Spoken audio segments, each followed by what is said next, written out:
Amhara in northern Ethiopia, a land with thousands of years of tradition.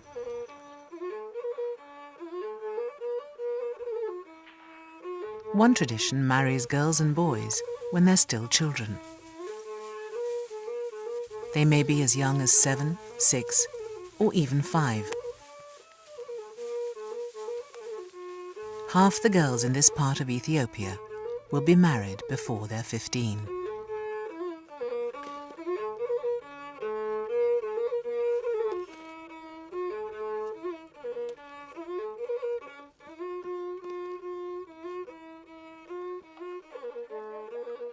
Some say that if a girl is old enough to carry water, she is old enough to be married.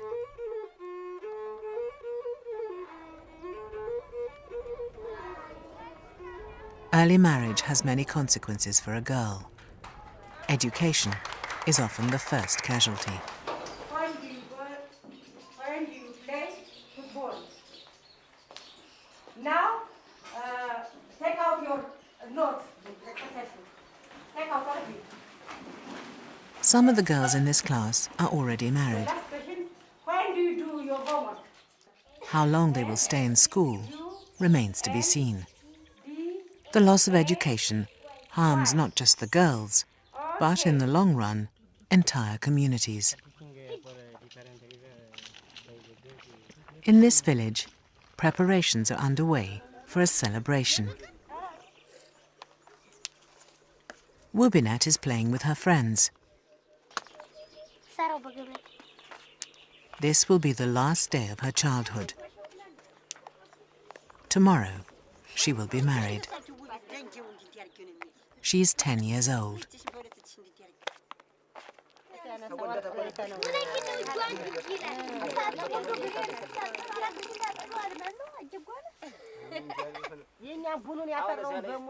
The physical consequences of early marriage can be severe. Pregnancy before a girl's body is fully formed leads to difficult and prolonged labor. If she survives, she could be left with permanent damage.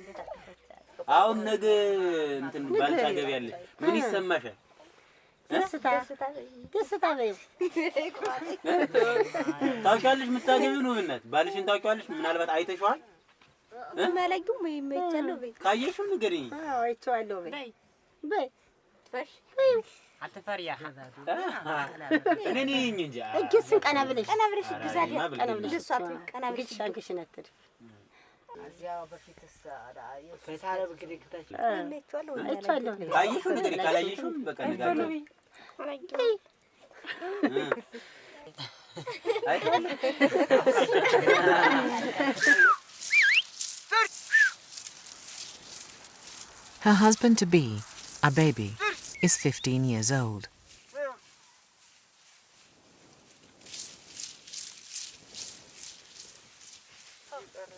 As well as working on the land, he's being trained as a deacon in the Orthodox Christian Church.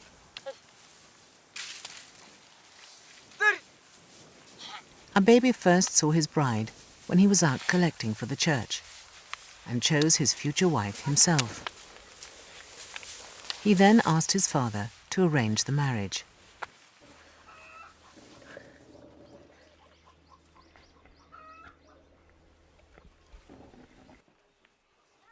The night before the wedding, it is customary for the bride's hands to be dyed with henna and bound up for the night while she sleeps.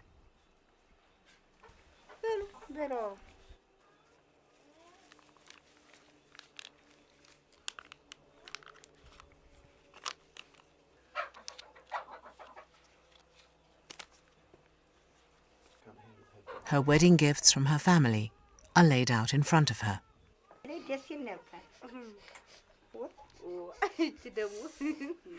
The attention is too much.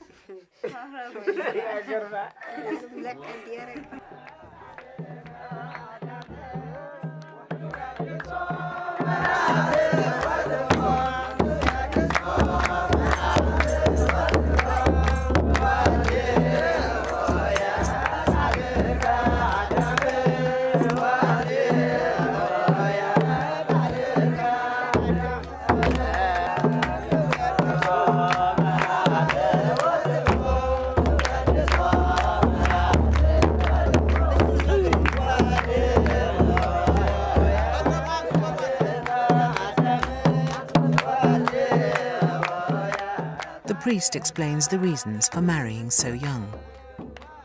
ድንግልና እንዲከበር ነው ዋናው እና ለዛሬ ግብረ ስጋ ግንኙነት ማድረግ የለባቸውም ጊዜዋን ጠብቃ የካህን ምሽት ነይ ብላ ከሁሉም ጨዋታም ሌላም ጨዋታም አታድም ዘፈንም አትገባም እሰግድ ለኪ ሶስት ጊዜ እሰግድልሻለሁ እግዚአብሔር ካንቺ ሰው ሆኖ ሙሽራ ከጫጉሎ እንዲወጣ ካንቺ ወጣ እመቤቴ ማርያም ሆይ ደስ ይበልሽ ብሎ ዮሐንስ ተጠብቃ እንድትኖር ህፃንነቷን ነው ካደገች አናገኝም ለኛ ምስትም ይሆን አንዱ ይደፍራታን አስገድዶ አናገኝም ጠብቀን ነው እናሳድግ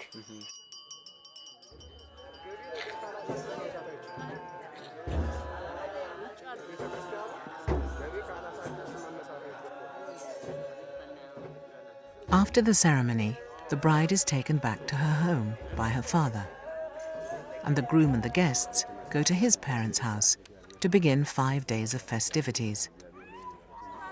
Tradition says that the groom will go to the bride's house tonight to claim her and take her back to her new home. But with the law now saying that the legal age of marriage is 18, some parents have a dilemma. ያው እንግዲህ የተጫጨና አመታችን ነው ጓደኞቻችን የሷ ትልቅ ወንድም አለ ቄስ ሙላት ቀደም በሰራይ ሆኖ የቀደሰው ጠይሙ ተከሌ ዋናው ቄስ እሱ ነው እንዲህ ያለ ጓደኛችን ልጅቱን እንጫት ብለው ለልጅ ይለኛል አይ ተማር ወግድ ስለው ጓደኛችን ነው ለምን ነው እምታግድ ይለኛል አምና ነው እንደዚህ አባትየው ሶስት ሆነው ከዚህ መተው እንግዲያስ ይሄን ቀን እንድንጨርስ የልጆችን ተመምንና አንተና እኔም ወንድምነት እንጨርስ በዛሬው ቀን ነው ተብሎ በዚያ ጨረስና ምናም ስጠይ ቢል አይ አይሆንም ህጉም አይፈቅድም እና ያስቀጣኛን ስል አይ እንግዲያስም ብለን እነሱን ቃል ሄዳን እናርግና በየቤታችን እንሞሽር ብለን ይሄን ቃል ጨርሰን ዛሬ ተቀብለዋል እኔ ጨረሰ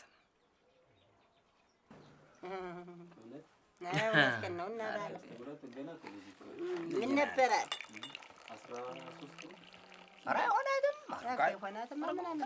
ምን አላት ተማር እንግዲህማ በላላ ገባን ብላ ጠልታለች ትምርቷን ተግባ አትመጣም ነበር የደረሰሽ ብትሆን አትመጣም ነበር ከዚያው ነበር ትምርት ስለጀመረች ትምርቷን እንግዲህ ህግም ይጠይቀኛል እሷም ተጨርስ የምል እስከዚያ መቆየት አለባቸው አባትና የዚህ አባትና የኔ አባት እስቲ ጨርሱ እስቲ ደርሱ መማር አለባቸው ሁሉም በሚል አናገናኝም ዛሬ መንግስትም ይነካናም በዚህ አይነት ብለን ነው እንጂ በዚያው ነበር የሚሄዱ እና መዳራቸው እንግዲህ ቃል ሄዳን ተጋብተዋል ስለዚህ ነው አሁን ተጨረሰ እሷን ቤቷን መጣች እሱም መዚያ ይሞሸራ ጭመጅት ትሞሸራለች እነሱ ብዙ ማረጋ አለ እኛ ግን አይ መንግስት ይሄን ነገር አይፈልግም ተማር የምል ራሴ ተጠብቃታለሁና ነገም ትምርታ ተሄድ ብየና ያመጣኋት እንጂ ስነ ስርዓቱ አድረና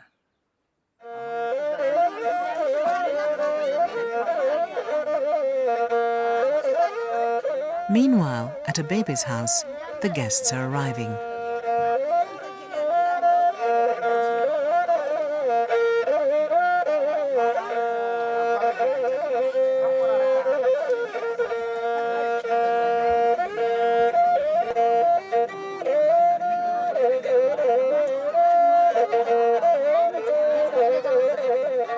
A baby's mother knows little about her son's new bride.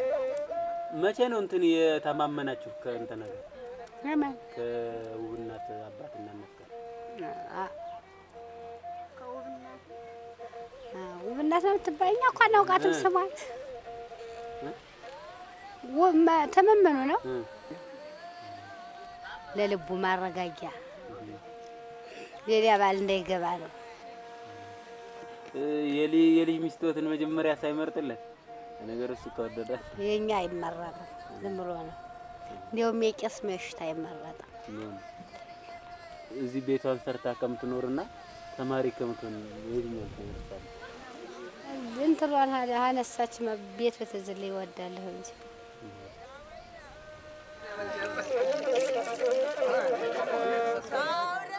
As the day progresses, Abebe and his friends are getting worried that this is becoming a wedding without a bride and make their own plans to put things straight.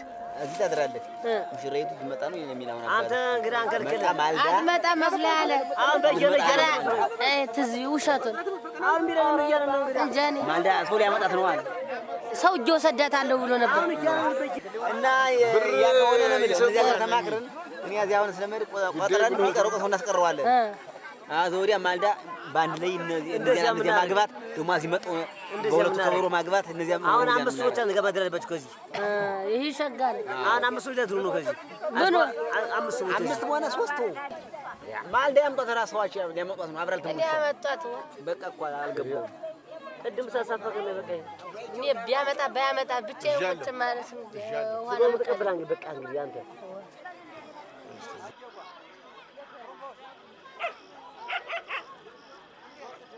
Despite her father's assurances, Wibinet is taken from her house in the middle of the night and doesn't go to school the next day.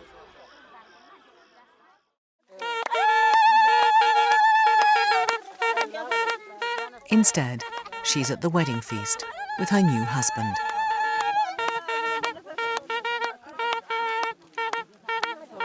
As religious marriages are binding, with no recourse to divorce, Wubinet's future has been taken out of her hands at the age of 10.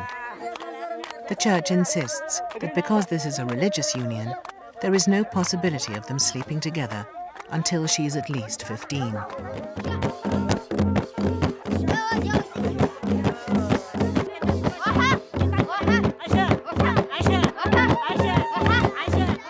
For most girls, in non-religious weddings, there is no such reassurance, and initiation to sex is common, even before first menstruation. However, there could be penalties for those who break the law. በገንዘብ የሚቀጡበት ሁኔታዎች ያጋጥማሉ። ለምሳሌ አጋቢ ሽማግሌዎች ማለት ነው። ሌሎቹ ግን ባልየው ወይም ደግሞ ያለ እድሜ ጋብቻ ያስፈጸሙ ሰዎች እንደ ወንጀሉ ክብደትና ቅለት በስራትም ሊቀጡ ይችላሉ፣ በገንዘብም ሊቀጡ ይችላሉ።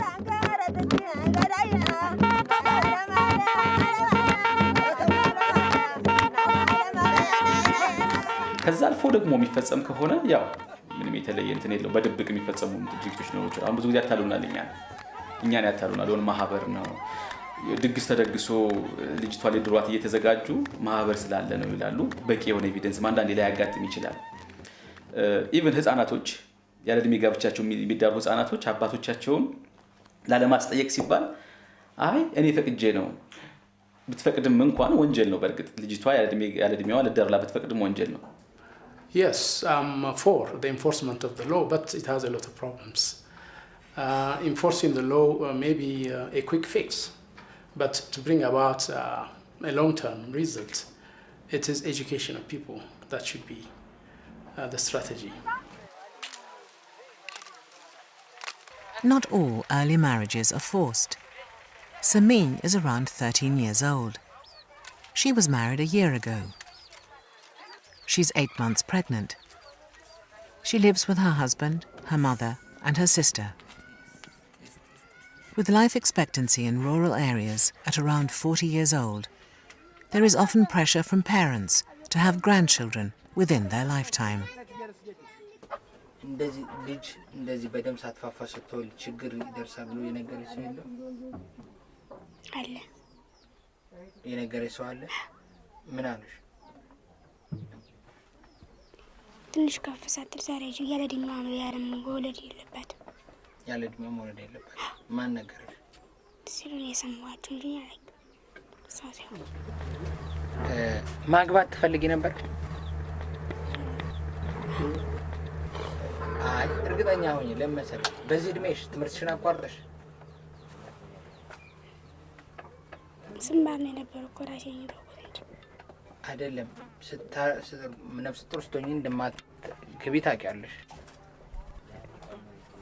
አዎ ፈተና ግን አይደለም። እሺ ትዳር ፈልገሽ ነው ያደረግሽው? እናትሽ ስላሉሽ ወይ እሱ ስላለሽ ነው? እናቴ ሳለሽ ለወለድ ብዬና እናትሽ ነው ያሉሽ? እኔ እያለሁ ወለድ ስላሉሽ ነው?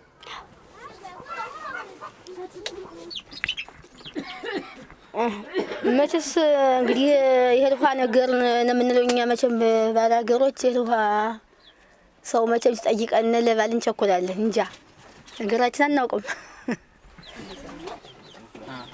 በመውለዱ ተቆይኛለች እየስል እንዲሁ እንደ መርፌ ጀመረች ከዚያ በኋላ ተከታታይ ይበላተኝ እንዴው እምቢ ብላ ይው ተወጣና እምቢ ብላይ ነው መርፌውን ተከታታይላት እምቢ ብላይ ነው አንጎልኩኝ ነው ያለው እምቢ ብላ ለፍጥረት ሐሳብ ብትበቃብኝ በጣም ቅር ብሎኝ እኔ ፍቃድ ወጣ እምቢ ብላ መርፌውን ብትተውብኝ በጣም ቅር ብሎኝ ነው ባጀሁኝ።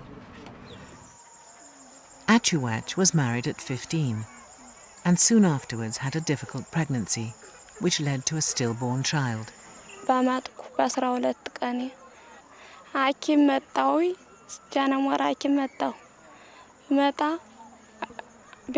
ሆነላቸው አለ አይሆነላቸው ሲል አረ ወደ ጎንደር ተባለ አበቃው አዝረው ይዘው ይሄዱ ሬሳውን አዝረው ሄዱ የማይወጣ ነፍስ አይወጣ ሀዛጅ አቤት ግና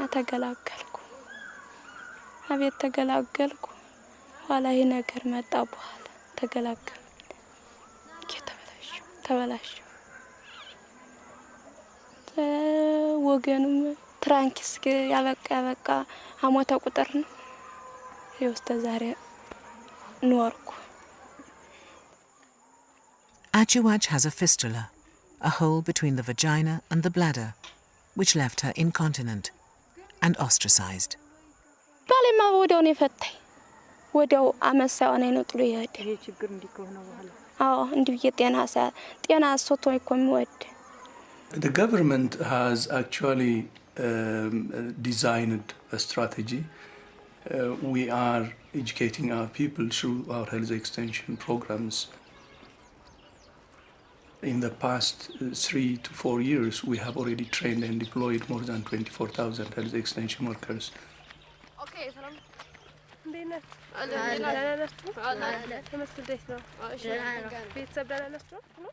The major solution is by educating the communities to show them the benefits and if they don't abide, the consequences of their actions. አንድ ነገር እኮ ጉዳት ብቻ የለውም ጥቅምም አለው ጉዳትም አለው ለዚህ ጥቅም ካለው ይሄ ጥቅም አለው ብላችሁ ተናገሩ ወደ አንድ ጎን ብቻ አይደለም እንት ማለት ያለብን ሚና እየተጫወቱብን ነው የቆየ ነገር ነው ሚና ስንል እነሱ ለመጫወት ለመዛመድ ይላሉ ባና ምሽት አይተዋወቁም ህፃን ነው ያቺ ልጅም ህፃን ናት ባንቀልባ ያለች ነው ልጁም በእግሩ የሚሮጥ እርሚት ህፃን ልጅ ነው ግን እነሱ ቤተ ዘመድ ተባብለው ለመጫወቻ ያልሆነ በጣም ብዙ እህልዋ ነው የሚጠፋ በዚያን ሰዓት እንዴት ነው ፍሪዳ ይታረዳን 2 ይታረዳን 3 ይታረዳን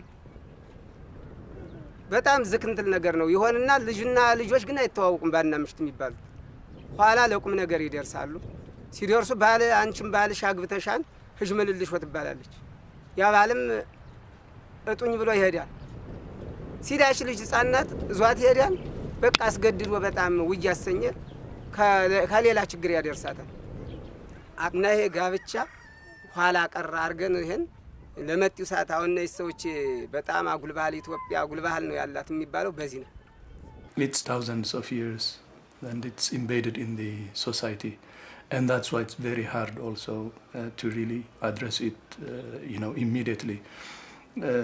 It's just part of their culture and they have many reasons also not really satisfactory in terms of the damage their early marriage has on the girls. It has been there for thousands of years and it's in our tradition and culture. That's why we're saying we need to really transfer knowledge to the communities, see the really consequences, dear consequences, grave consequences, of this practice. The Orthodox Church has 500,000 priests in Ethiopia. They work in the community as farmers and labourers, as well as being priests, and their influence is very strong. The Church has now taken the radical step of changing its teaching for the first time in 400 years. About what had happened in the past, I think it is too late to say anything. But now, the church is making it clear to the clergy and to everybody else. The church's attitude towards early marriage is totally against it. It is not allowed by God to do that. The early marriage is not commanded by God.